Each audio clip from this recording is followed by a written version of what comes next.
جو لوگ مومن یعنی مسلمان ہیں اور جو یہودی ہیں اور ستارہ پرست اور عیسائی اور مجوسی اور مشرک، اللہ ان سب میں قیامت کے دن فیصلہ کر دے گا۔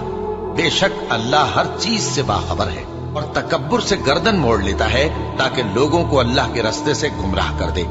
اس کے لیے دنیا میں ذلت ہے، اور قیامت کے دن ہم اسے عذاب آتش سوزاں کا مزہ چکھائیں گے۔ جن باتوں میں تم اختلاف کرتے ہو اللہ تم میں قیامت کے روز ان کا فیصلہ کر دے گا، پھر اس کے بعد تم مر جاتے ہو، پھر قیامت کے روز اٹھا کھڑے کیے جاؤ گے۔ قیامت کے دن اس کو دونا عذاب ہوگا، اور وہ ذلت و خواری سے ہمیشہ اس میں رہے گا۔ اور ہم نے ان کو پیشوا بنایا تھا، وہ لوگوں کو دوزخ کی طرف بلاتے تھے، اور قیامت کے دن ان کی مدد نہیں کی جائے گی، اور اس دنیا میں ہم نے ان کے پیچھے لعنت لگا دی، اور وہ قیامت کے روز بھی بدحالوں میں ہوں گے۔ بھلا جس شخص سے ہم نے اچھا وعدہ کیا اور وہ اسے حاصل